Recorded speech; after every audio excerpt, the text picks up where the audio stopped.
Assalamu alaikum wa rahmatullahi wa barakatuh.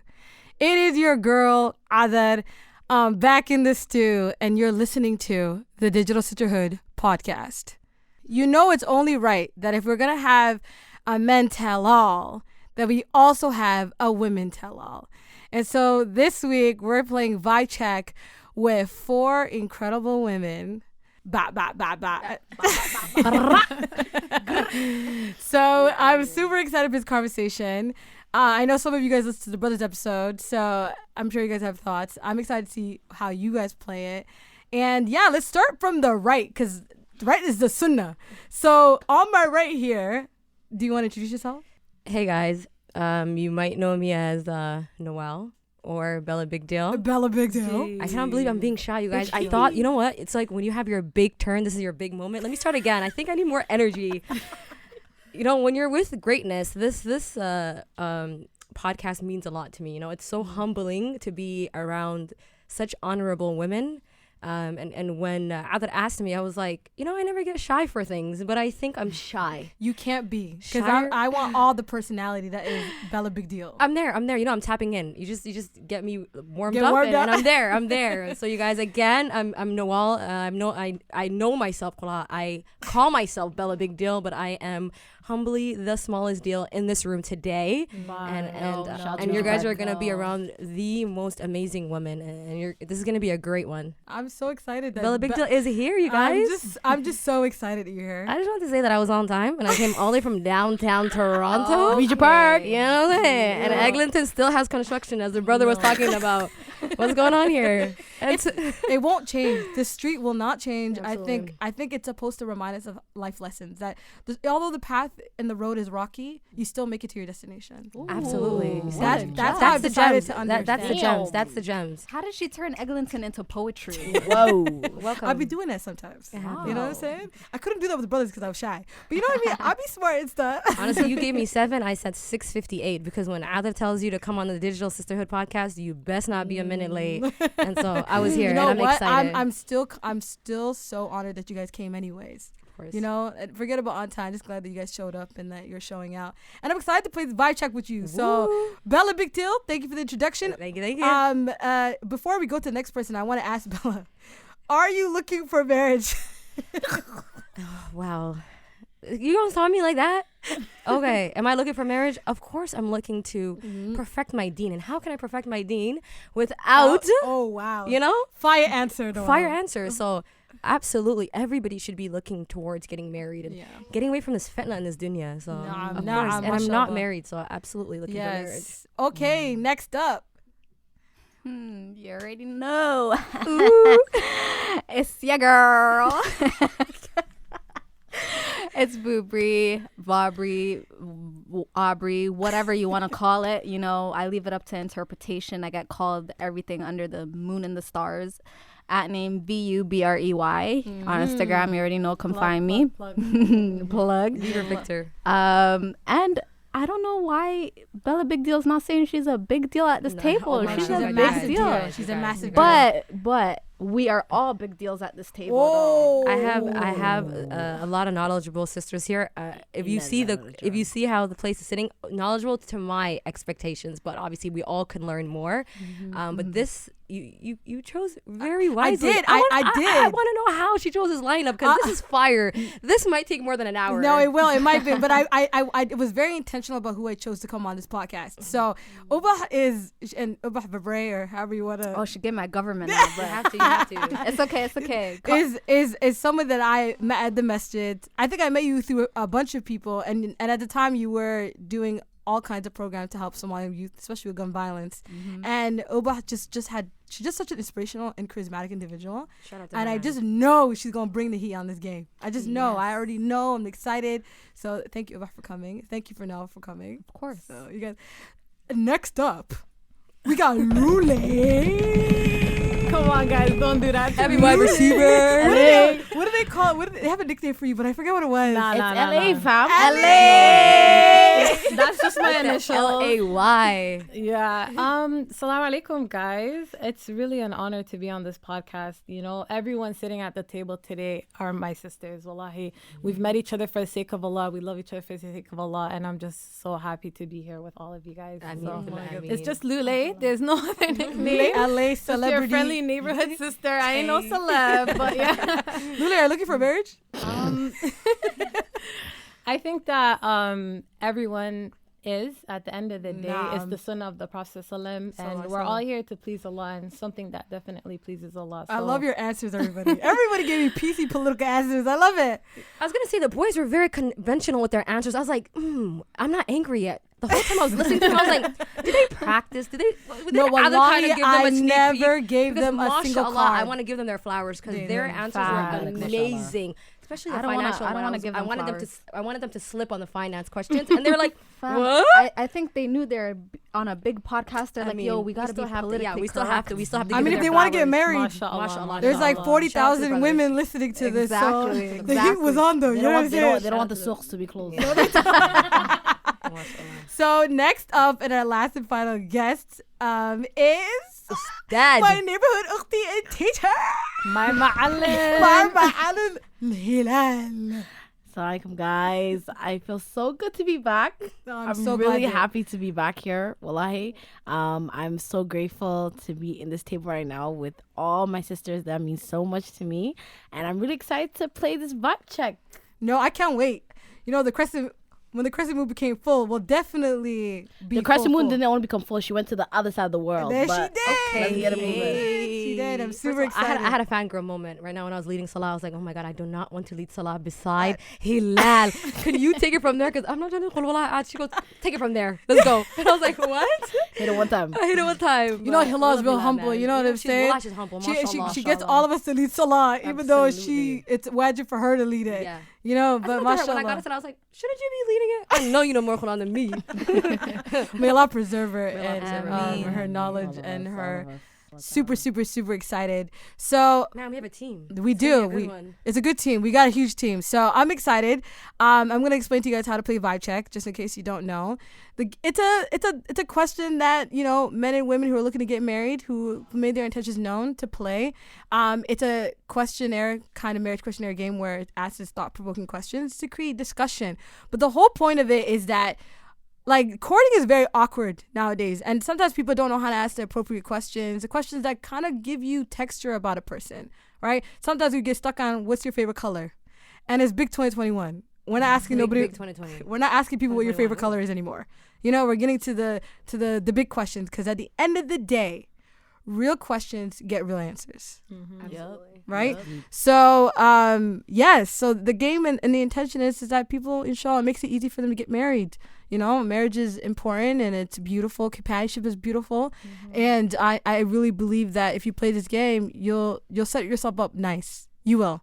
You'll get to know a person far more better. Like as the brothers played last week, as you noticed, I felt like I got to know them in ways I never did before. Even themselves, they were like, wow, I got to know Nice or AB or Sniper differently.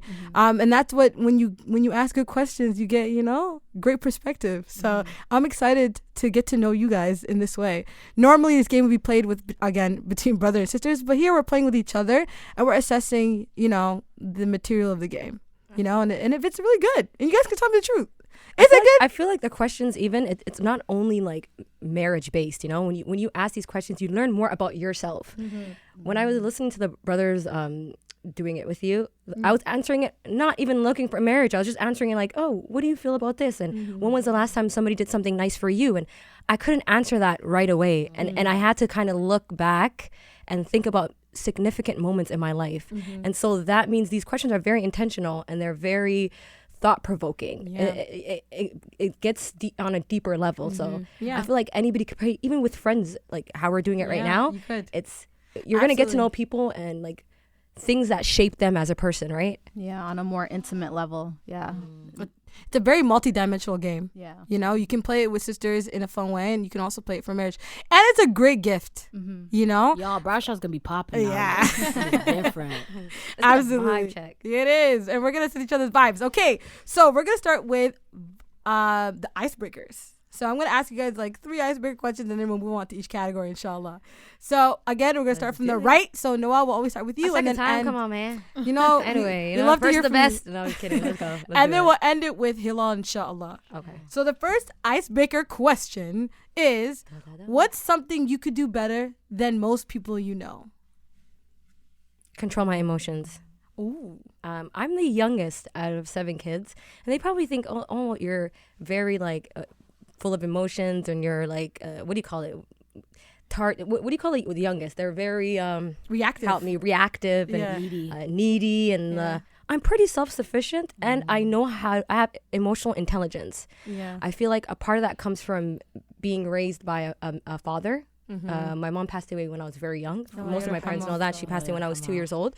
So most of my life, I was raised by a man. So not in a bad way to say like I lack emotional intelligence, but it's when a Abba raises you, it's more on strategical living of life. And it's not like he teaches you survival skills. And sometimes, you know, when they say, Ayal mamo, how do you say in English? You get babied a lot, right? I wasn't really baby, but I was taught like skillful things and how to be a productive person in society and how to be financially sufficient for yourself. And a lot of that came in handy as an adult, because now I'm here and I feel like a lot of the things that I've accomplished, in addition to Allah subhanahu wa ta'ala's will, was because of the structure of my emotional intelligence and not to take things way too serious in life and you know, so I would say I have emotional intelligence. I think I could control. You know what? I can tell because you're I don't think you're as reactive, and I think you're really funny. And the thing is that you always talk about productivity on Snapchat. You always talk about guys, get your life. Let's do it. Noelle is on Snapchat on Monday morning talking about good morning, everybody. Where are we going? We're going to work 9 to 5 because get your bag, sis. Let's do it. And I'm looking at Noelle from my bed, okay, with my hair looking lopsided. Like, Noelle, please. Honestly, you guys, I want to. I say this a lot. Like I make little jokes about like kids that are like overly babied by their mothers. But I had first cousins. Can I tell a story? 5 seconds. Yes. I had first cousins, and they came to visit us from Holland. And I remember in the middle of the night, I was 9. My first cousin was 9 too, and we were sleeping in bunk beds. I was under her, and she was above me. Her blanket fell. And the whole night she was crying for her mom. Hoya, hoya, hoya. I thought something bad happened to her. I got up, same age. I said, what's wrong with you? She said, my blanket fell. And I said, so get it. What's wrong with you? Get it. Get it. You know, and her mom came and she goes, Gabadida ko kailinin. And my dad said, Gabadidi, she does everything on her own. Wala but tell her to get her own blanket. And from now on, I tell girls all the time, get your own blanket. Get your own blanket. I know it's sometimes it's a harsh way to think, but sometimes when reality though. It's reality. Like you can't be coddled all the time in life. You gotta kind of. It's a cruel world, man. It's a cruel world. It's tough, and so. Yeah. No, I absolutely. Shout out to my cousin. Sorry if I kind of put you on a diss or that. You're cool now. You're getting more than blankets now, okay? Mashallah, no, but I love that. Self-sufficient. It really is an important skill to know, and I feel like independence. I feel like Somali women mostly are independent. Absolutely. Most of us are very, very. I think a little too independent, but that's another conversation for another time. Yeah. Are you talking about her specifically? No, I feel like in general in relationships. I think Somali women are very, very dependent. They're very independent women. Absolutely. Sometimes to their own demise. Nagnol is definitely a movement. It is. It's a massive movement. It's a massive movement, which I'm here for. But in relationships, you can't just be independent. You know what I'm saying? And that's something that's also very hard to shift off to, because it's like, oh my God, I gotta pretend like I can't open this jar. Like, like I gotta. I was gonna say that. I was gonna actually add that. I think one of my bad traits is that I'm so into my independence that I almost have anxiety in the idea of having to depend solely on a man one day and like not having to. So sometimes I try to say, how does it feel to be like a stay-at-home mom? And my sister's like, it feels good. You wake up, you trust Allah, your kids get grown, and, you know. And I always wanted to raise kids that have strong Islamic identity. I always say that, right? But the way my life and my schedule is set up right now, I don't even have time for the people that live with me. So I have to find a way in this life, if Allah wills, when I do get married and have kids, to find a balance and trying to be a go-getter and obviously wanting to be a responsible mom. And have time. Yeah. No, but like, Obah, what do you think? Like, what's something you can do better than most people you know? Well, I do want to say something that I didn't know, Bella, that I resonate with is I was actually raised by a single father as well. Single fathers club here. So also, like you said, I had to tap into like a lot of emotional intelligence and internal work because I was raised by a man who was always working, never showed emotions, never was on the softer side, more hard body. So I grew up a hard body myself, and I don't do well with feelings, expressing feelings, emotions, things like that. So growing up, becoming a woman, trying to learn that for myself was like such a feat, But for me, just to be different from your answer and just slightly, I'd say for me, it would be self-awareness. Beautiful. I took a lot of time to learn myself as much as I can, to understand why I do things a certain way, why I think a certain way. When, for instance, I'm at a point in my life where I feel low, I'm wondering, why am I low? Like, what has brought me here? And then I kind of take accountability for the things that have brought me to that point in my life and why I'm there. And when I'm high, even, I also ask myself, why am I high right now? Why do I feel so great? And I take accountability for the actions that brought me to that point as well. And even in my relationships too, whenever things are bad, what have I done to bring this relationship to a point where it's not in a great place? And when things are great in a relationship, what have I done to make this relationship at the moment so great? When I get into fights, what have I done? What was my part in this fight? Instead of just, always blaming other people or finding faults in everything else but myself, I had to learn what my role in my life is. And that was something that I feel I do better than most people, a lot of people that I know. Yeah. So you're often the bigger person. I would say so. Sometimes I could be a little petty. But that's because I want to be. I know I'm being petty, but I want to be. That, there's We're a only difference. human, right? We're only human. Exactly. There's a difference, though. I know, and I'm aware, self-aware that I'm being petty, but I want to be petty. You get me? Yeah. But more times, though, I try my best to be the best version of myself that I can, and I try to check myself a lot. And that's something that I realize a lot of people around me specifically lack.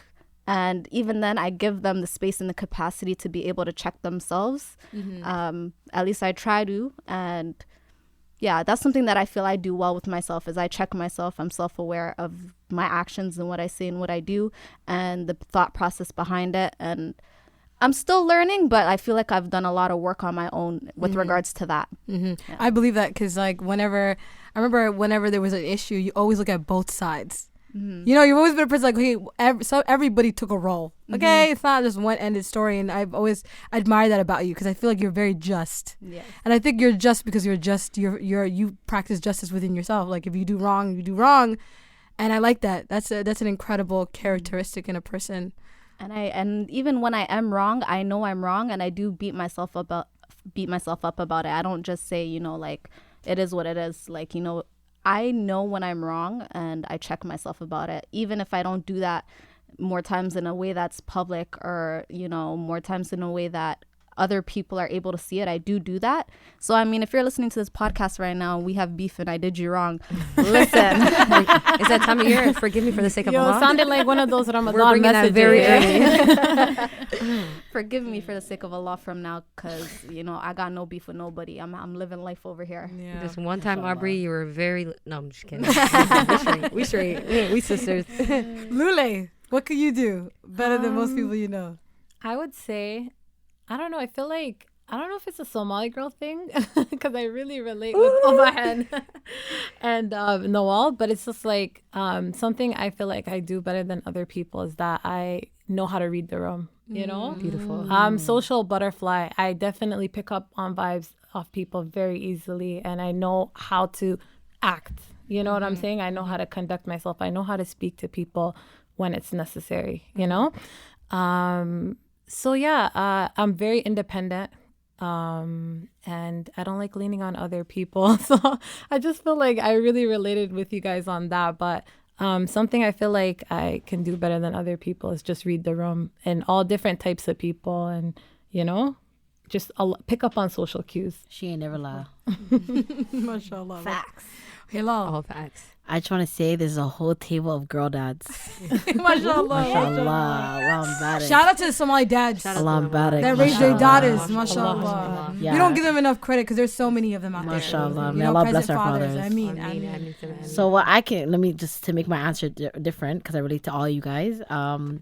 What I can do different, I think, than other people is I'm a multitasker, like great one. Like, I'm not kidding you guys. I can do 20 things at once and they will get done.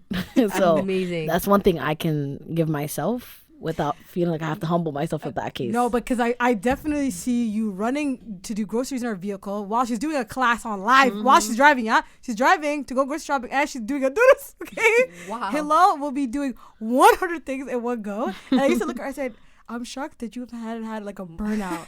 Because she's just, how do you in a class where you're getting like asparagus and you're also teaching classes about Tawheed?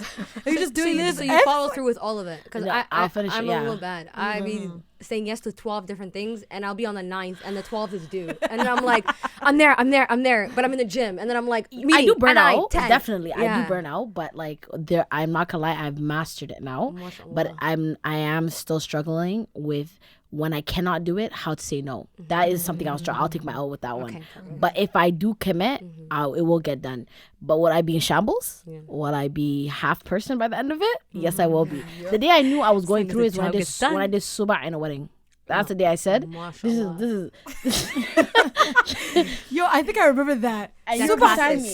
in a And whole I also had my Al-Huda book, so I was doing subah with my students, and then I was going to Al-Huda that time still. Yeah. So I remember I had Al-Huda test the next morning, and that girl was my friend. Like, I couldn't miss her wedding. Yeah. So I just sat there, came early, did the subah thing, and I did brambor at the end of the night. So Yeah. it worked out. So do you procrastinate at all, or do you make sure that you meet I on the will. deadlines? I am definitely a procrastinator, but the thing is that I feel like for me, when I go towards my tasks, I have to be in a thrill. Like if it's just if there's too much time, it doesn't work good for me. Wow. I need to be You're on good under my pressure. super under pressure. It's good interview Super questions. under pressure. I can vouch for super Hilal. under pressure. Quick story. You got the job. I seen her leave a bridal shower, pass her Quran, and then come back to the No, you're amazing. You're amazing. She left She left the bridal shower for like 10-15 minutes and to she go came past her Asha. to pass her Asha, and then she came back. Yo, why are you guys all seeing this? Nah, though? because Oh, you- but that's wild. Embarrassing. That's wild. Are you not embarrassed? Allahumma barik. I'm not Allah, embarrassed. mashallah, Barak. tabarakallah, But I feel like there's something with about a lot of people that are Ahlul Quran. They're very may Allah make us determined. from Wallah, may Allah bless you guys. Ameen, ameen, Because I see that in a lot of them. They're very keen and they're very driven. And I think that's only a ni'mah that could come from Allah, right? All of us are just walking around and we just say we don't have too enough busy. time. You don't have enough time, but you Yeah. make time. But sometimes who allows you to even make that time? You know, Allah. it's something that it's in your heart, and then your limbs are showing it, right? So Allah bless That's you all guys, Rabbil man. Alameen. That's not Rabbil Alameen. Period. So the next question in Icebreakers is kind of a funny one, but I think it's a good question to ask, which is, if you could choose to give any animal the power to talk, which animal would you choose? Bella, bro. Nah, you let me tell you something. We're I starting on know the I'm right not going side. first. I Yeah, know I'm not you're going first. definitely going first. We gotta mix it up. Wallah, we gotta mix it up. We gotta get excited. Oh Let's my start with Lule. Oh my god. Let's mix it up, because I feel like I'm always gonna have the pressure. You will. I don't like pressure. You know, this one says she likes pressure. My girl. Yeah, I do. Lily, start with that. Take it Oh off. my god. An animal? Mm-hmm. I feel like when this comes to mind, I keep thinking about all those animated movies. with Madagascar? Yeah, Madagascar. Love that film. Nemo. That's all I'm thinking about. I don't know. If You know who I would do? I would do an elephant. The reason why I would do an elephant is that elephants are so maternal and so community-based animal. I just want to know what they would talk. What do they talk about? If they could talk, well, what are they discussing? Yo. What's important to them? You know, Like, elephants. honestly, do you know elephants die from heartbreak? yeah. cute. Subhanallah. And I feel like there's a story there. You know, like I feel like right now, you know, I do interviews with people. If I could get an elephant to share their story, I know it'd break the internet. Like I know, Absolutely. I know it'd break the Okay, internet. something came to mind. I know. I would want the bees to talk. The bees. Because the bees have like a hierarchy. There's a queen bee. There's a lot of politics Beer happening. pollies. Beer pollies. Yeah. The bees. And then they'll tell us how to make nectar, honey, easy way. No, the bees definitely. No, definitely. And there would be like they do a lot of structure. They have like they're equivalent to like kind of human structure. Yeah. I feel like there's Yeah. there's They help levels the of ecosystem. hierarchy. And they help the Yeah. ecosystem. So I think And the they bees probably should complain talk. about us. But Yeah. No, the bees, definitely. I just you inspired me. It was definitely the mosquitoes. I hate them. I just want to know the reason. What is the reason? What is the reason? Why do you guys like me? Why do you like to eat me? I don't understand. Like, why is it necessary? No, that's a real question that everybody wants the beast to answer. It would definitely be an Oprah mosquitoes. tell-all Yeah, on national television to a mosquito. What do you want Babes, what's the from tea? our blood? What do you want? What do you gain? What do you achieve? Just unprovoked. Unprovoked. Vubrey, what do you think? Oh, okay, put me on the spot, Bella. Down. Honestly, I have a couple animals that came to mind, but I don't have no reason behind it. I just want them to talk. And since she said bees in the hierarchy, and they're similar to us, and you have beef with mosquitoes, I'm thinking like the closest animal to a human is what?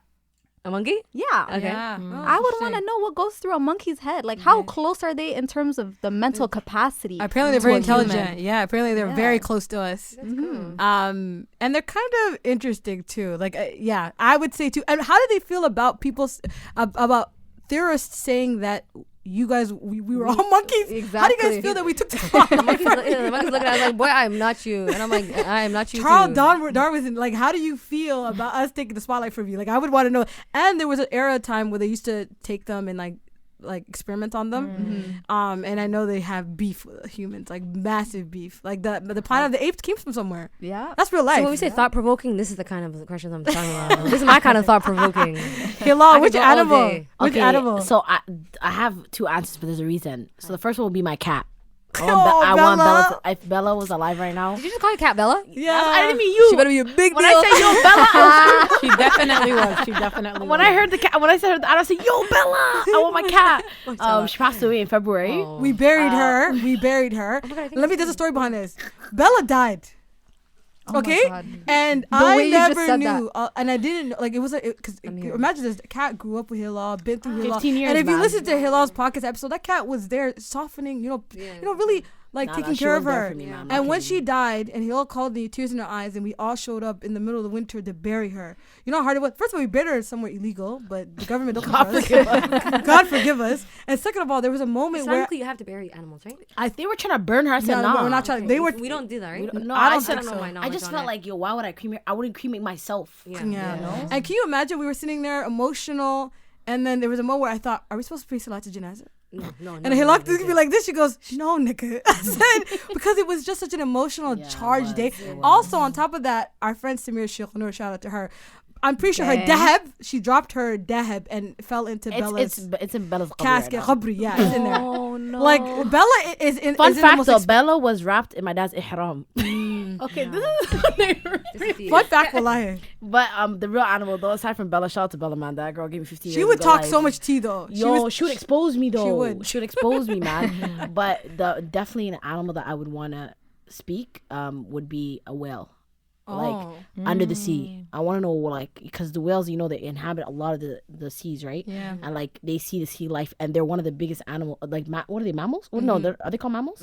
Yeah. Girl, I hope I'm right. Girl, I did not go to school for a couple of years. Don't be judging me right now, but I want to know, like, because I think a lot of times, like, I can see on Earth. Obviously, there's things that Allah subhanahu wa ta'ala hasn't shown us, but under the sea is like, I want to know, like, what is going under there. Apparently we only got 9%. We've discovered 9% of what we haven't even seen the sea. anything. I was gonna say land is hella ghetto. It's so ghetto. I need to know what's going on in the And sea. because I can't breathe in the water. Yeah. See, I can breathe on land. I can breathe to an extent in the air when I go up a little bit, but I can never breathe in the water. Can you swim, Hilal? I'm gonna be honest. I was Nemo the fish like 7 years ago. Okay, it's done. It's done. But now, if you had the capability once, I'll come back. yeah, That's it. as long as I just have to go in the water. I want Try to. it out. There's one animal I also want to hear talk, and that's a penguin. I want to know the secrets of their monogamous relationships. A penguin chooses one mate in its entire life. in its entire life, one mate. So I want to get the tea about how a penguin chooses one mate, so I can write a book about it and tell the brothers fear Allah. Okay. And the seahorse that's pregnant, the man that's pregnant. Oh. Seahorse, the men are pregnant, not the women. That's interesting. So I want to know, like, how's it as How a does it man to feel? carry a baby? Hold on. They're Did you just drop new news? What did you say right now? Yeah. That's new knowledge. Seahorse, like, what do they call? Are they male and females? I don't know what to call them. Yeah, they are. Again, y'all, I don't go to school in a long time, but the males, What I am. they're pregnant and they be shooting them like. Hey, last been listening to the Discovery. You should be watching the Y'all be Discovery catching me on Channel too Netflix much. though. That's where I be on Netflix and Disney Channel. Discovery. We know what series you like to watch and what documentaries. But you know what? Animals, depending on what you want to hear from it, depends on you, right? There's things that you're just curious about. And I thought that was a wonderful question to ask. It was silly, but it was. I think it says something about everybody. You know. But we're gonna go to. I think we should go to finance. But we have to start from the right. All the time. Okay. Because it gets confusing. Okay. What does financial manipulation look like to you? What I am. Bismillah. You guys, if my answers are all over the place, I'm always gonna be the first to go, voluntarily or involuntarily. Alice says the show must go on. The show must go on. The show must go on. So, could you repeat that question one more What time does for 500? financial manipulation look like to you? Like if somebody's financially manipulating you, what does that look like? Okay, so I've never been in a marriage yet, and no man has financially manipulated me. So we'll just talk about maybe things that you experience in life growing up. Maybe like things even people around you experience. I think financial manipulation is when somebody takes and takes and takes, knowing that you are a giver, right? Wow. Yeah, girl, you know me. I gotta snap that. You know, knowing that you're a giver. So like, I won't even speak about my own, like me as in general, because I want to sound very humble on this podcast. I feel like when you spend money for the sake of Allah, it comes back in tenfold, right? It always tells you like who's gonna give Allah a lengthy loan, and you could give sadaqah, charity, anything like that. When it comes to like recreational activities, I could get you one day, you could get me the next day. But some people feel like when they think you're a financially smart person, they think that you got it. That's the scary part. A lot of people put an image on people that they got it, and we're just like every other human being. We got bills just like you. You know, we're not, I'm not no Jay-Z, I'm not no Beyonce, I'm not, you know? I'm just waking up 6 o'clock in the morning doing what I gotta do. But some people, I feel like they leech off of humans. And sometimes it's taught in the house. Sometimes somebody didn't tell them. Like, I feel like with us, when I'm the youngest, I've been corrected a lot in my life. Correction from the house is it tadabbur? What do you call it? Tarbiyah. Tarbiyah is huge, you know, in our culture, Islamically too. Sometimes when you see that you're doing something that's maybe not good, somebody in your household or your sister would be like, Alhamdulillah, I have 5 sisters. So somebody like, I shouldn't be speaking Somali, right? Yeah, well, sorry. So I have siblings, so they'll correct me a lot, you know? So I've always even maybe fell into selfish ways, and I got corrected. So when I go out into the community and I'm giving, or I see people giving, necessarily not myself only, and then you see people that are takers.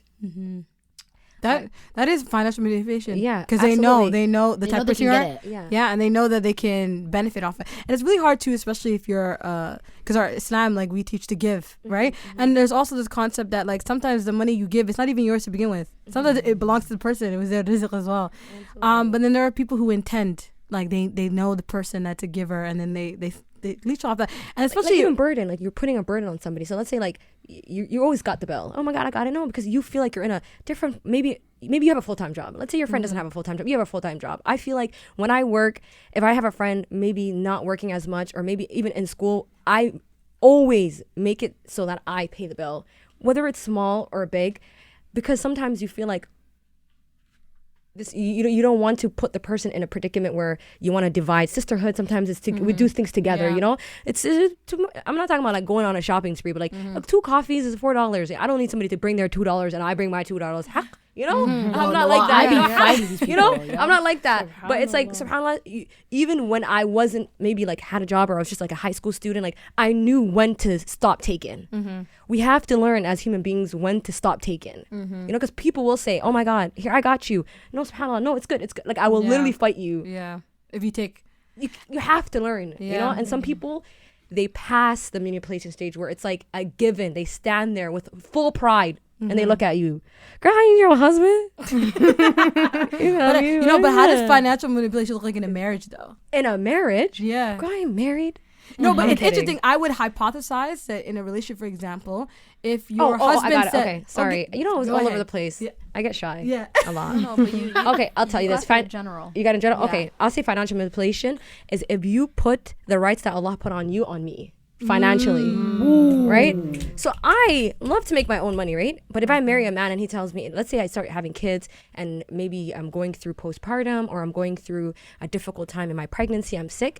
If he pushes me to continue to work, And he expects you to. Yeah, you have to work. I can't. I'm not paying enough. There's bills and that. You make a way. I have sisters that are married. They always say, Nin, you help them as much as you can, but Allah did not make us breadwinners mentally, physically. We cannot breed your children and be the specific financial household. Me, I want to do it, but I don't want to have the burden that Allah put on you or the rights that Allah put on you put on me. That's manipulation. And that is manipulation. You're absolutely Yo, right. you're different, Nawal. You know. She dropped it. You know she's the money girl, right? Yeah. No, you know what? I'm not the money girl. I'm not the money girl at all. Meaning you have a You know, I try to work hard and I want to help. In this day and age, wallahi, look at the life we're living in. I heard the other day I was listening to another podcast. They were saying you need to at least make 95,000 income wise to live comfortable, not even a comfortable, like just normal above life. means life in To Toronto, survive, right? yeah. So again, we're gonna look at where people are living. Some people are living in obviously countries that are more economically, stable and cheaper or whatever. But if I'm going out there, it's to help with things to make your life easier. But that's a favor on me. That's a favor on me. It's not something that It's should not like, be when are you gonna get a upon job? me. When are you gonna get a job? You got laid off. When are you gonna get a job? When are you gonna get a job? Are When you are you gonna gonna get a see her? You gonna job? see her? Brother, Yeah. I have a job. Yeah, but and To that's be your wife. You guys know that God-given. meme of the white lady when someone comes to her like, "What do you do for work?" I'm a wife. I'm a wife. which, by the way, is unpaid labor. It is. And that's a lot of things I think brothers don't understand. That being a housewife at home is unpaid labor. It is a job. And if you were to know how much women should be making, you would be quiet. You'd be like, damn, I can't afford to pay her that. It's ridiculous. But for them, because it doesn't bring income, it doesn't count. And that's a problem, right? If everything is monetary, is based on money, then that's a problem, because there's things that your wife or your spouse will do for you that is just as valuable as income. You know what I'm saying? But Oba, tell me, what do you think financial manipulation look like to you? In a marriage, right? In a marriage, in a relationship, yeah. In a relationship, in a marriage. I mean, Pause. I know the story is getting so good, but wait, I have a message for you that you're going to want to hear, okay?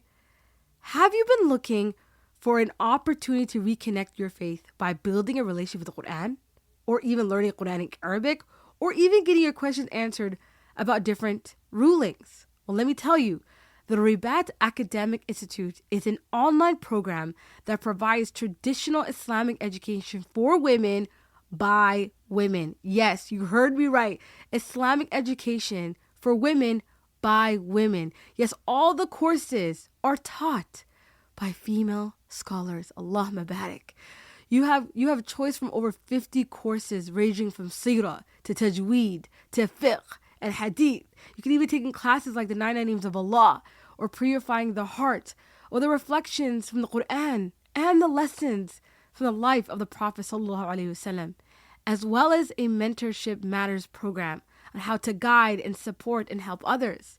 Ribat's online classes have been reconnecting Muslim women from all around the world with their faith and helping them reclaim their traditionally held leadership roles in Islamic scholarship, mentorship, and community care. All classes are held live online and recordings are posted after class. And the courses, guys, the courses are affordable. They're not expensive at all. They also provide country discounts, and scholarships are available. Scholarships are available, so there's no reason why you shouldn't sign up. So if you're interested, visit Rabata, that's RABATA.info/TDS and register today. I've never experienced it. Let me just say that as a disclaimer. Just in case people think you're getting abused. Just like, in case. so. But, I like to theorize and, put myself in scenarios and different shoes. So when I hear financial manipulation, it makes me think of dynamics and relationships where one person is more of a breadwinner than the other and uses that to their advantage. Let's say there is a husband that makes most of the money, pays all the bills, and has pretty much a lot of the money coming in, and the wife is a stay-at-home mom, you know. I feel that and this is a characteristic of an abusive husband too, mind you, because nobody's a financial manipulator and is not abusive. Financial abuse is real. Yeah. So in my mind, I see a husband that, you know, wants to be the person that takes care of all the finances, but doesn't let the wife touch any of it. And when she does, she faces a lot of questions, a lot of, she has to answer to a lot of things from him. And whenever she does need money, she has to ask of it as if, you know, that's kind of the image that I got in my head when I hear that. And obviously, you know, that's not a relationship anybody should be in. No, but it's whether reality, though. It happens. And, you know, a lot of people have to deal with that, you know, they don't really speak on, or if they do, you know, it's like, okay, well, you're not the one making the money anyways, so why are you talking? Yeah. And can I tell you something? For example, I'll give you a good scenario, and you're actually on the ball with this. A lot of women, not a lot of, I'll just say some women might experience that. At first he'll say, don't work. And then he'll say, you take care of the kids, and he'll bring the money. And then when you beef, he brings up what you've spent into question. I hear it all the time. And that happens so rapidly. So now you're being emotional, you're being financially abused. Like, they're using it as a tactic against you. Well, what did you spend all this money last week? When even though, let's say that you're disagreeing about something, or you're trying to call him into something that, you know, you're upset about, but then he'll use, I bring all the money into this. You last week spent $500 unprovoked, and then it's just to disregard your concern or your plea, and that is actually financial manipulation. Like, in my humble opinion, that's actually abuse. I would go further to say that's abuse.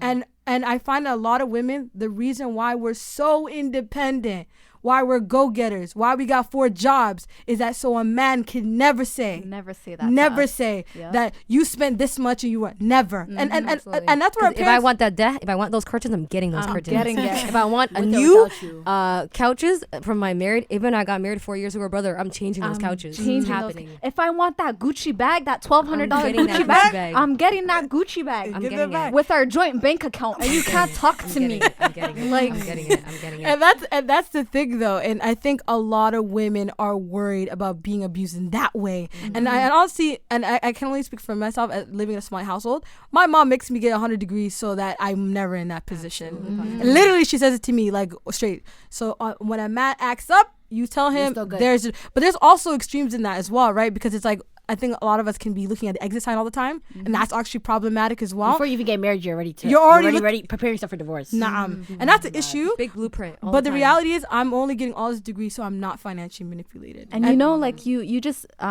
sounded off a bell in my head. Like, if you look at a lot of the older generation Somali women that are in the country right now, that are like in low income housing, or like struggling to, you know, take care of their families, but they're doing it still, because I mean, look at a lot of our moms. They make it happen still, some way, somehow, with little to no education, and, you know, off their backs because their husbands left them, and you know, the husbands were the breadwinners, and now they're like trying to grapple on bus jobs and this and that to make ends meet, and they still do it, and they still make it happen, and they still end up getting their kids their Jordans and PS4s and PS5s and all these things, you know.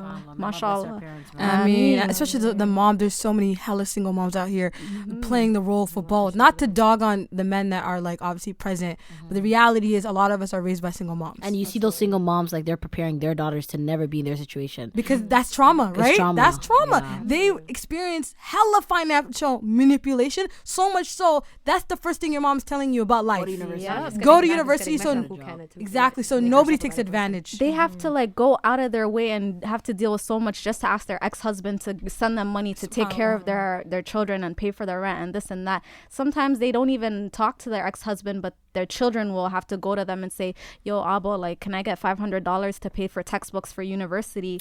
It's like, that is a situation that a lot of us do not want to be in, and a lot of us at Dalinyaro, we're like, yo, I'm never gonna be that girl. Not even, I think, sorry to cut you off, I think a lot of, not obviously, I'm not attacking anybody, but a lot of brothers or men are not living up to the standards of the sunnah of men in general, right? Like you see right now, you look for a sister right now, we're trying to get married or looking for a marriage. You'll see somebody say, has she been married before? Does she have kids? She's a divorcee, and automatically you're a write-off, right? But the sunnah of Rasulullah was to help. There shouldn't be this much women single if there's enough men, because you should be there to be either assisting the sister. She has 3 kids, and you marry her because of her financial situation. The men are not being the men of the ashabas. You get it? Everything is more, what do I want in a woman, and not how I could help the women of this ummah, right? So I feel like if we thought we thought more like that, then a lot of us women would be first married, and we would feel like we're coming home to men that are men, you know, that they take care of the ummah. Another story, I don't know why stories come to my head all the time. Go ahead. So my father, I think Somali people, and this is very important for people to know, so my siblings were 7. 4 of them is from my father's brother. My father's brother passed away when the 2 of them were like maybe newborns, like 2 years old, 3 years old. My father had the responsibility to marry my mother and take care of his brother's children. Wow. And have the rest of us. And he always brings up this story where you do not just get married because of your own individual needs. There's people around you that if you marry this woman, a lot of barakah is going to come out of what's going to happen next, right? And I always like to tell people stories. Sometimes when I was younger, people wouldn't understand it. Oh my God, your parents are brothers. I think it's a Somali thing that we practice. I don't know if it's an Islamic thing. It's a culture thing. It's called waluku dumala, you know? So it's like, now my siblings, we're like 8 of us, and literally they call my father, all of them call my father Abu. Some of them have never seen their father. And so when I tell that story to guys my age, I'm like, damn, I'm not marrying my brother's wife. Yeah. And it's like, subhanallah. Because they're in survival mode. That's the part of the culture is that it's to protect the kids and the wife, right? So that if your brother passed away, his kids are covered, right? They don't become homeless and in the streets, but rather it's a responsibility of the family and the men in the family. And that's nobility. Nobility. So when you're looking at marriages, you have to look for it in in a family context. Like how could you benefit people the most, you know? And your family and your dad. Sorry, I just want to share that. And that's really hard because he had 4 kids that was from his brother. Then he had more after 4 of that. us. Yeah, so it's like 8 of us. No, subhanallah. your dad. And literally, man, like he always says, like, Ilmahan, like, these are my Those are my children. These are my brother's children. No one's gonna love a strange man is not gonna love my brother's children more than I. And that's a man's man. You understand? So that's beautiful. And I think that's one of the beautiful things about our culture, because a lot of us practice that, especially our parents' generation. I don't know so much about us, but our parents' situation, because of survival for them, right? It's to survive.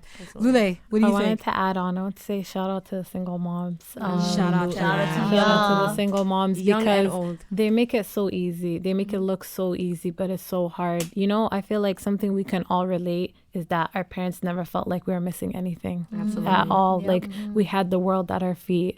And something I feel like is financial manipulation is that even in relationships outside of marriage, friendship, my mom has always taught me to never count favors in my life, you know?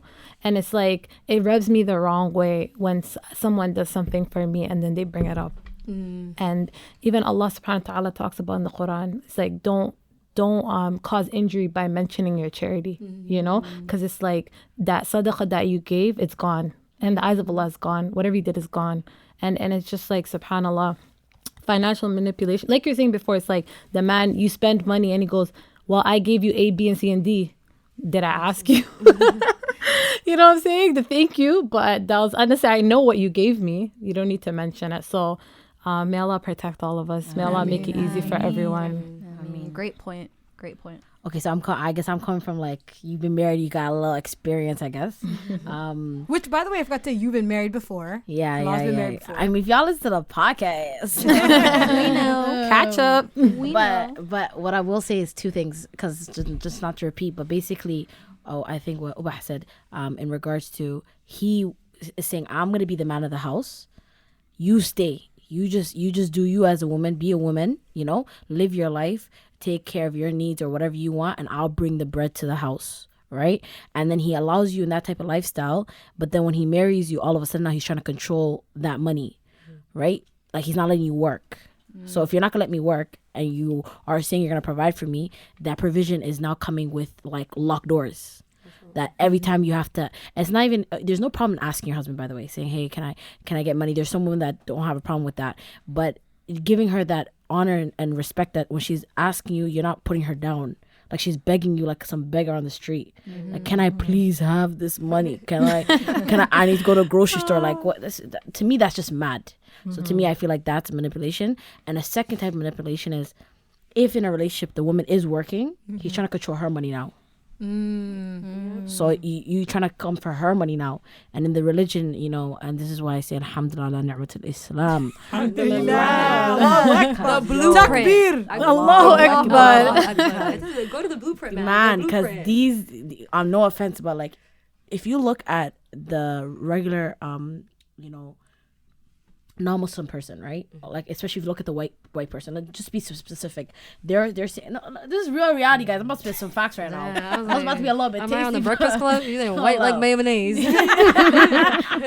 But they say like boys. white, aside from black women being successful, white women are successful also, right? And a lot of the times, they make the money, and they also don't, like, how can I say this? Okay, let me just get my thoughts. But they don't manage their money. Their money is not being managed. Okay. Do you get what I mean? So in relationships, it's been proven that like they'll be in a relationship with a man, and the man has a hold on the money, right? In Islam, no, that's not how it works.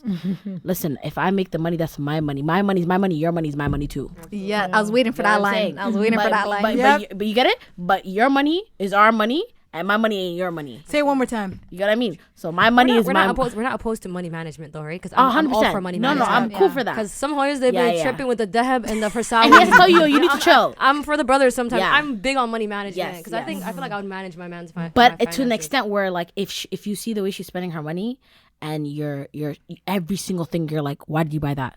Why did you do this? So I seen that you bought some new, like, let's say she bought a TV That's for the oppression. house. That's oppression. You're You know? oppressing me in my own household. Like she feels like she's being chokehold. Like ala kulli hal, financial manipulation is being on a chokehold. You're on a 100%. chokehold. Period. You know what's even worse is that when the men that do, let's say for example, manage a woman's money, where it becomes dynamic becomes weird is when you don't know what he's spending. Meaning you don't know his account. Like you don't know what goes in. Your things are paid, but you don't know.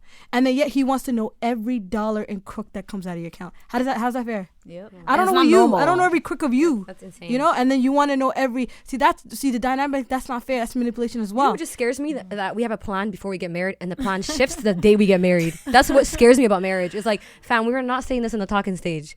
So what's going on with this? That's why in the Swahili culture we say ilaha gan head on the scene, and somebody with a closed fist. Yeah, absolutely. And the thing is, at least if you're having the conversation, like this game, you're gonna get a vibe. Right, you can tell if someone's gotten headed or somebody that's holding their money in a fist. You can tell. Look how we're answering these questions. I can tell based on your answers how you see money, how you understand financial, and how you don't want to be treated. You know what I'm saying? And the first question is how he should know that's not how she wants to be treated, and she's aware. You know what I'm saying? But going on to the next section, social issues.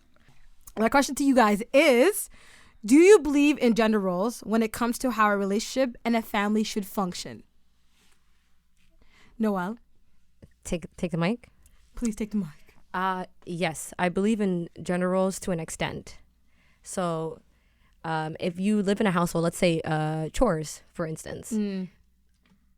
I come from a very structural family where the girls always did the cooking. I never cooked. I was not the best cooker. I'm not gonna lie. I set the table.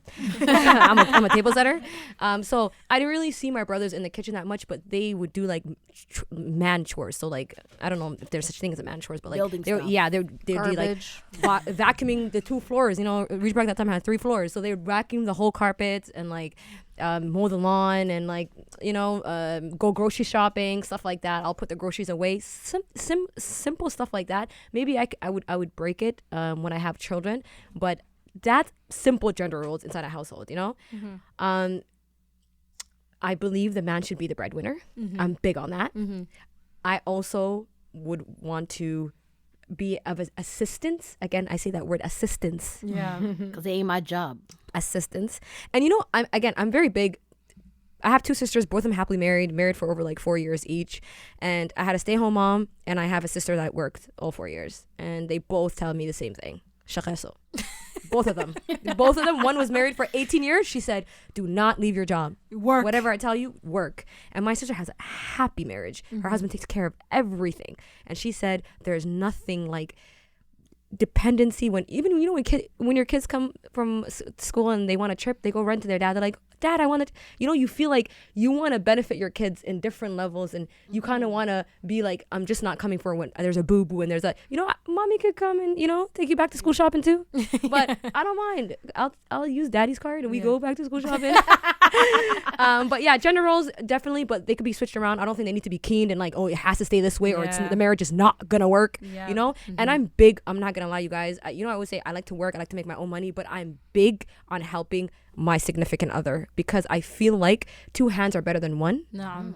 What do you say? The upper hand is better than the lower hand.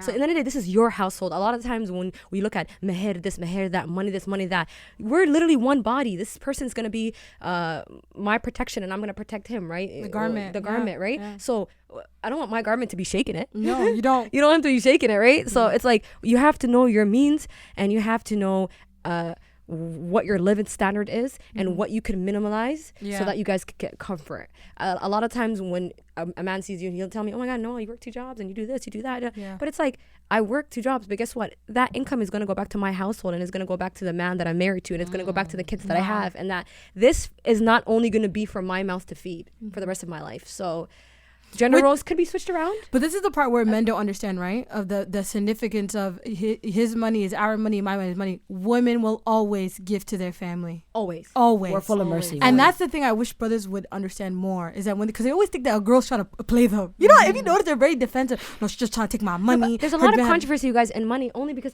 sorry to cut you off. A lot of, and I don't know if it's like a Gen Z thing, like this obsession with 50K mehers. And like you guys were saying in the last episode, it's never married people talking about this. Yeah. And it's not people who's been married. It's a bunch 19, it's a bunch of 21-year-olds that like just came into Instagram, logged in, and said 50K meher. We're making salary. Money from her dad. Literally making salary, and we're not expecting. I had 4 of my closest friends get married, and none of them got a 50K meher.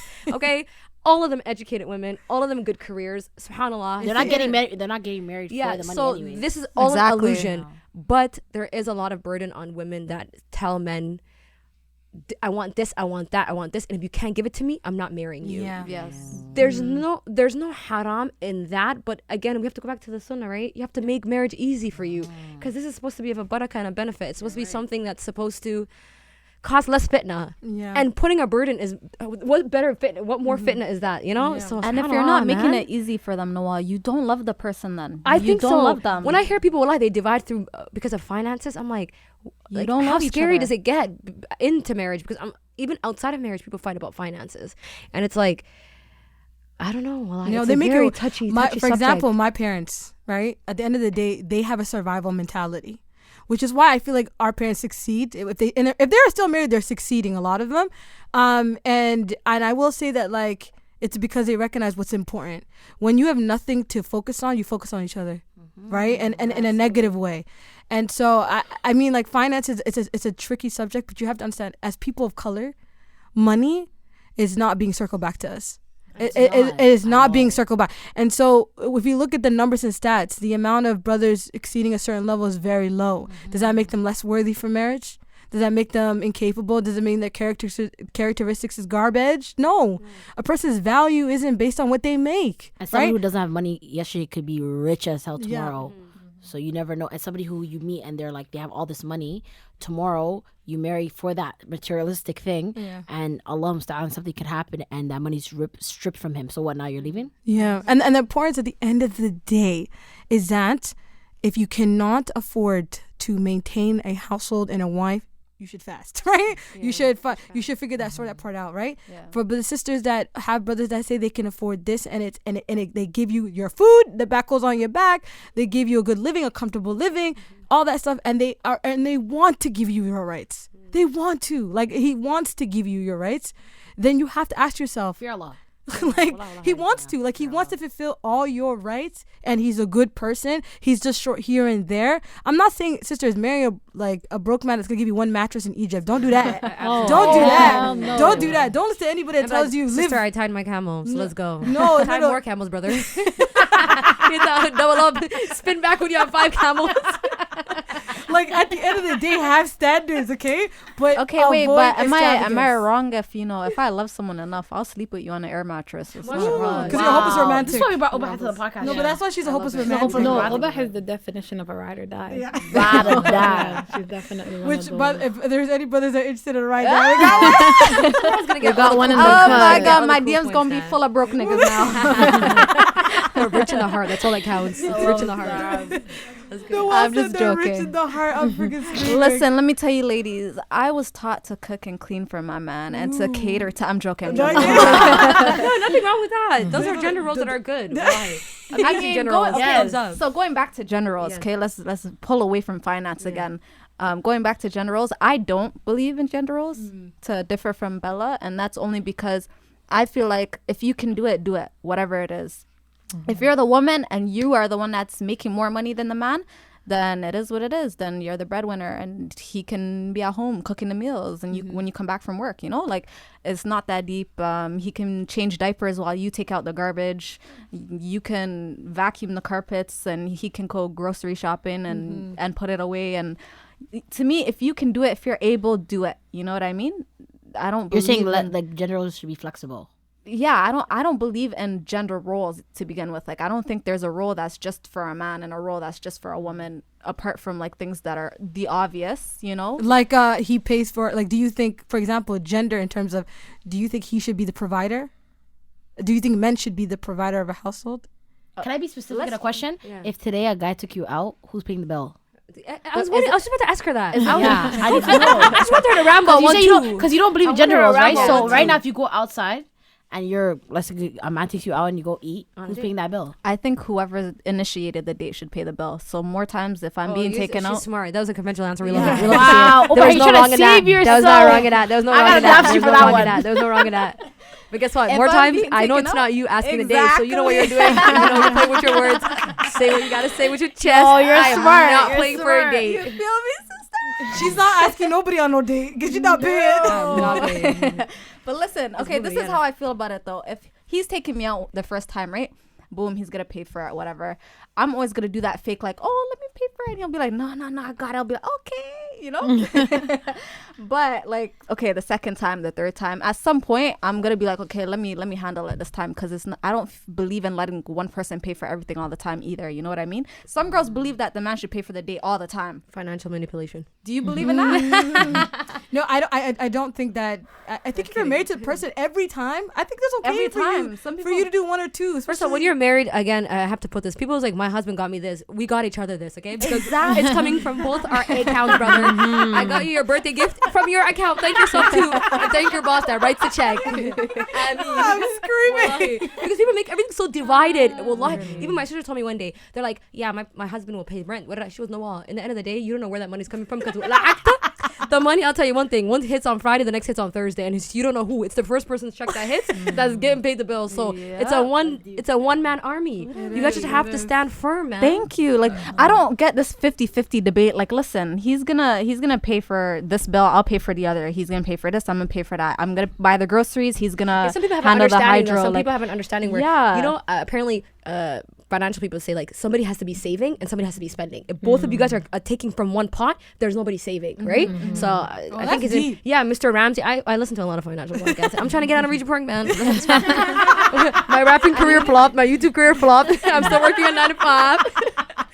But no, like. So, apart from the Islamic section, my question to you guys is, how do you see your significant other supporting you to uphold your deen? Starting with Hilal. Of course. Okay, for me, I feel like my deen is my responsibility.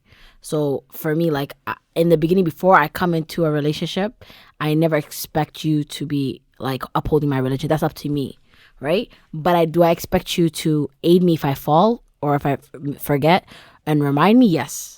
Right? But the responsibility is always placed upon me. Meaning Allah is only going to ask of me what I did with my time, what I did with my worship. He's not going to ask me, did your husband remind you? Did your husband push you?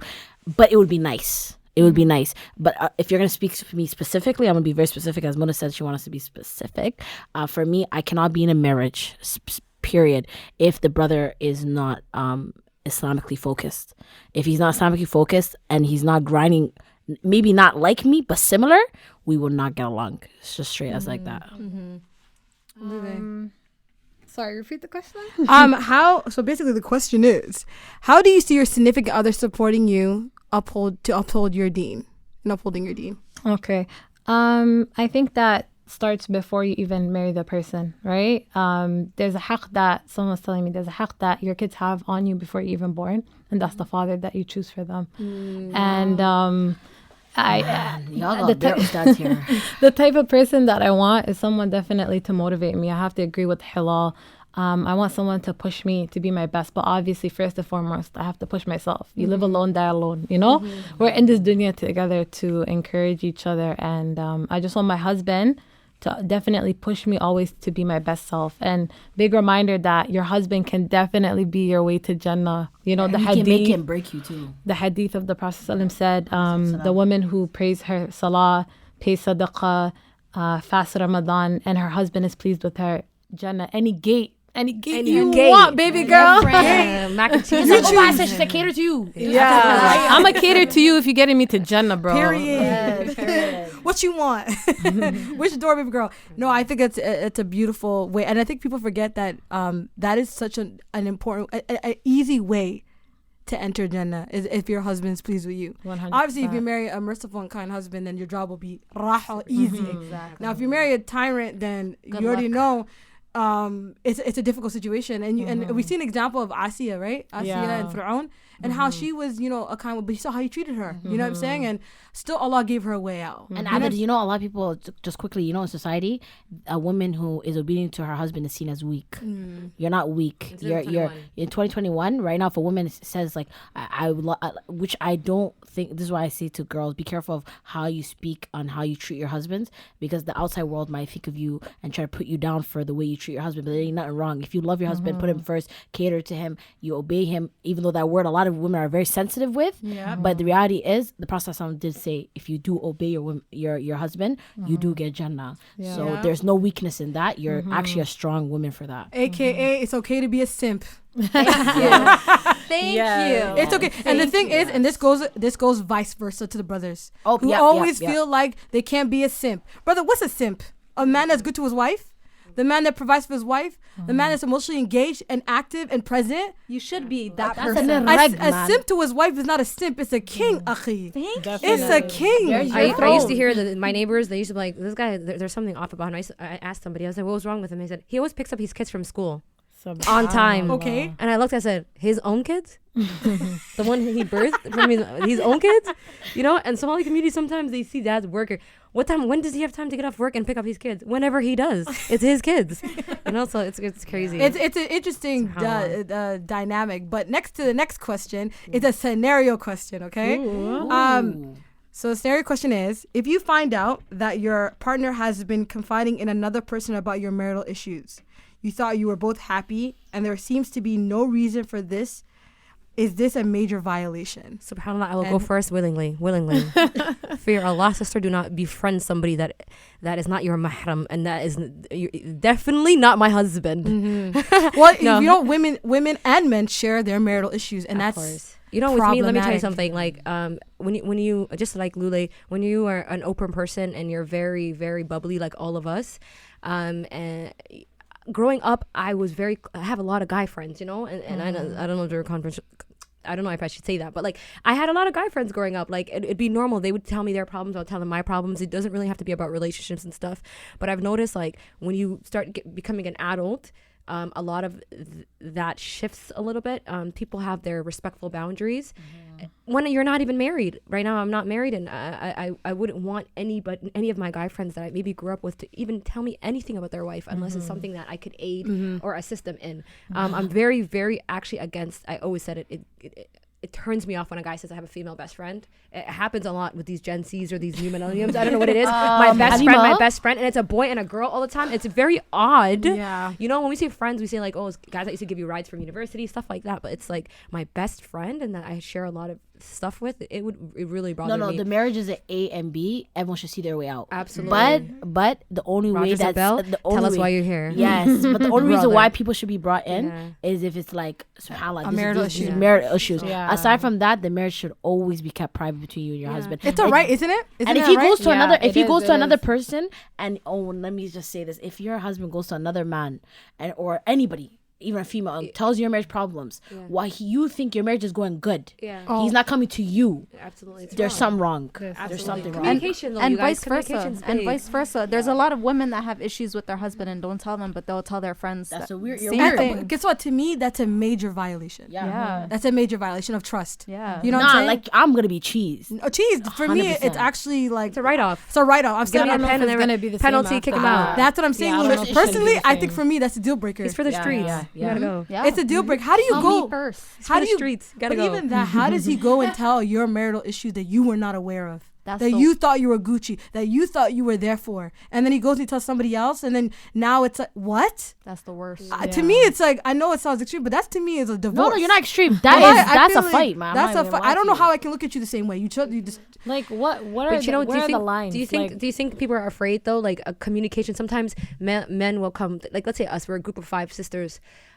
There's a lot of times where my sister's significant others, not to have problems, but like, oh, this is what happened. Did you know? And what do you think? Or was I wrong? Like just 1-2, like conversation, and you're just like, she's my sister, but I mean, I've been living with her for this much years, like So I feel like not deep, crazy like No, stories it's pure between disrespect, marriage. fam. You know? I'm sorry. You think so? It's Even pure siblings? I feel Yeah. it's disrespectful. So you should not. How about No. if you? I feel like maybe I told I know you. how to talk to my sister. Like great. No, I told you it has to be like borderline. Like there's this real marriage problems in here. Okay. But aside from that, if Okay, I of think the course. marriage is good and you're going to my sibling, why? I'm here. I'm your wife. I feel- Yeah. Come yeah. sit with me. Tell Communication me. again, You communication. listen, I didn't like how you treated me. Let's have a talk. Why do I Absolutely. have to go outside the doors for that? But second of all, Communication and comprehension. any marital issue you tell to family, they'll always take your side. yeah. yeah, Those 'Cause people you're their aren't. family. Yeah, They'll that's never look at him the same. never, and that's a very dangerous place to walk. So how do you think people get through marital problems then? You just anybody go to therapy. So how do you get through They it? can go to a counselor, and sometimes in some community, a counselor is an elder. Yeah. Right, but when you're going to an elder, you've told and informed your wife or your spouse Absolutely. that you're going to them. elder. There's rules and regulations to this. True. I was gonna say, a lot of the times where you think like you're just telling your siblings or your friends that situation, they don't love that person the way you love them. Thank You you. know, Oh my and God. at the end of the day, whatever my husband does to me, I'm gonna forgive him. You know, inshallah, They we're won't gonna though. move past it. But they don't love him the way I do. So that's little situations. But do you think that's when the people say, just to play devil's advocate, love is blind, and so if something that it could be detrimental to you, somebody else sees it from the like outer perspective, and sometimes like you're people not seeing think blood things. is thicker than water. Yeah. You're their blood. So those little situations, they're gonna build up a grudge. Like for example, some of my friends that are not married, they bring up their dating situations, and I'm just like, I'm put off. So now I don't like that guy anymore. Always know put what I'm off. saying? I'm, put I'm, the, off. I'm always the put off I'm friend. always gonna look at him and remember what you I'm the said. friend with the scissors. Let's go. Yeah. Snip, snip. I'm the friend It's outside like- posted in his car ready to key it. Stop. No, I'm not. Yeah. But like I'm loyal. I'm loyal. You And then tell she me? goes back to him next week. But And you but guys- I'm just but like put off. Just a still. disclaimer: there's nothing wrong back with from doing. There's nothing wrong with getting aid. Okay, there's nothing wrong with doing shura in Islam, meaning like you get consultation, but just make sure who you're going to. That's what. And you're in agreement. Yeah. You're in agreement with agreement. it. Yeah. And remember, marriage is also a contract, you guys. There's stipulations. There are rules. There are boundaries. And that sometimes people don't recognize that that as soon as you become single to marriage, there's rules. There's like certain things you can't cross. And sometimes it's hard to establish what things are. But Vibe Check will allow you to explore those conversations. this You game's see how I did dope. that? I love I it. like See how I the way you did that? See how I did that? Wow. Okay. So we're at the end of our episode. I wish I could have asked you more questions. It was so good. But the one thing I noticed about this conversation was we kept segueing to different topics and that's what the card game is intended to do. That one question turns it to 6, Absolutely. right? You could play this game for 6 hours. And it's so fun. I feel like I didn't even know. I feel like I wasn't here when she said 10 minutes. I was like, no, 10 more. Guess what? We've been Yeah. here for an hour and 40 minutes. Mashallah. You know what I'm Wow. saying? Flew. Amazing. And when you're getting to know somebody you don't know, you want to know who they are. And these topics explore in-depth conversations that formulate and establish a real relationship, i.e. marriage. This game is not intended for boyfriend and girlfriends. I'm saying that right now. This game is intended not for want your marriage. name This is Halal halal disclaimer. only. That's a Halal disclaimer. Halal only. marriage. This is halal. This is a halal game. It's an Islamically mindful game. This game you can play in front of your parents. Okay, that is how mindful this game is. Mashallah. And I really hope people play it. I hope people buy it. And it's a vibe. Tell people, don't be too serious. Don't be like, he said that wrong, I don't want to play anymore. You know, come on, guys. You know, we're just here. We're enjoying it. Even I got to learn these girls so much more on a deeper level. Like, yo, Noel, like, I'm gonna have to come to you with my financial problem. Yeah, we're definitely having a link up after this. We have to. We're all linking up after this for sure. I feel like now, I personally feel like I feel close to you guys because I'm just hearing your perspective. You know what I'm saying? And I think us and 40,000 other viewers. Literally. Shout out to my listeners. So I hope after this podcast, that vibe check numbers go up. Oh, and let me talk about that. So for those who are wondering, there's a lot of question about vibe check and how to purchase it. So we created the product, Digital Sisterhood created with their own hard work and labor with the team, and it went on this website called Kickstarter, which allows our product to get the funds pre-order, and then when we hit a certain target, and our target is $10,000, does the card game go into actual production and is able to be shipped to you. So right now, the card game as stands $2,000. We have made $2,000 in 2 days. Allahumma barik. And in order for the game to actually come out, we have to make 10. So to all my wonderful listeners of 40K I found out last month we made 38,000 listeners downloads. I'm telling you, and it's crazy. We're about to take over. I've been telling you guys. She has a recipe. I've been seeing it. I'm like, this podcast has me on a chokehold like this. And wallahi, on Snapchat, people were like, what podcast? I was like, what rock do you live under? Girl, you better get into it. No, I really appreciate the listeners, and it seems to be growing every day. I told my coworker, yeah, my Pakistani coworker, and she told me literally 15 episodes. She finished it in 2 shifts. We have 12-hour shifts in the hospital. So she said 2 shifts. I was like, how'd you feel? She goes, girl, I'm sniffing. And people think I'm sick, but I'm not. I'm crying. And so that's what this does. And you know, a lot of podcasts sometimes when they're based on da'wah, it could not. I'm not going to say the word boring because the deen is never boring, but it's to not capture the mind. It's very hard. You know, we like to listen to something that's fun, gossip channels, this that. You level up the da'wah. It's like real life experiences, da'wah. You know. It speaks to the everyday person, and that's exactly who I'm trying to speak to. Exactly. Like people often I'm not interested in talking to the person that has a community that is like they know Allah and they're comfortable. I'm only really interested in talking to the person that's struggling, like the one that's like broken. Now contemplating like, should I put on the hijab, should I not? How do I want to pray but I don't know how. Like I want to appeal to them because they're the ones that need this, and I needed that, and I was them. Mashallah. You know. And Lule, yeah. Can I just say something really quick for the sisters in Toronto? Whoever knows, a couple years ago there was this Word document. This Word document with a bunch of questions to ask your potential other, okay? And it been doing rounds around Toronto, okay? It's been in everybody's WhatsApp groups. Yep. So I have it right now. I can pull it up. I just want to say, vibe check is it, fam. I wish we had vibe check back in the day. Because we struggled, man. Because you would definitely get through a lot of stuff quicker, easier. It's a funner way. A lot of people can relate. And inshallah, may Allah reward you guys for all the marriages. That's why you guys have to go and get them to it. This is khair, and obviously we want for this to keep going, right? Yes. And for this to actually go somewhere. It has to be funded. So and I know you're gonna fight me right now, but anybody, please, guys, when you listen to this podcast and you go and you are contemplating with life and you feel good, make secret dua for other guys. And Muna. And Jonathan. Just the whole crew, guys. Make dua. Each guest you guys hear, even one sister benefits you. Not only are you helping them and you try to help them with your wealth, but also make dua for them in private that Allah gives them success until the end of time. And may Allah Ta'ala protect Digital Sisterhood. And may Allah Ta'ala make it blessed. And may Allah Ta'ala make it reach the end of the world. Worldwide. May Allah bless my listeners. I love you guys so much. I don't know if I say it enough, but I love my listeners. We love you. I love you. I love all of them, all around world, international. I hear you. I read your messages. And I am so proud of so many of you that have changed your life because of the podcast. And I just want to say it's not just me and Muna. This is from Allah subhanahu wa ta'ala. He is talking to you directly. You know, yes, he's going through the podcast, but he is speaking to you. That is why you feel touched. That's why you feel moved. And that's why you want to change your life. I ask Allah subhanahu wa ta'ala to bless you and to make it easy for you and to reach your milestones. And ultimately, I pray that Allah subhanahu wa ta'ala grants you the highest level of Jannah. Link up in Jannah. We all finna link up. I told you. And so 10 toes down. And so I'm ending it off like this. We are at a 8K target. We're trying to get to 10K. So inshallah, even if you're not interested in the game, don't purchase. Buy for a friend, because every money that goes in, that is bought, all the money goes to TDS to continue this podcast, because it's expensive, honey. We are just confirmed to lock season 2, but we still need funding for the production, the actual work, the tireless effort Munit puts in editing and content creating. It's a lot of work, but we are dedicated. We want this for you guys more than ever, wallahi. And I love you guys all.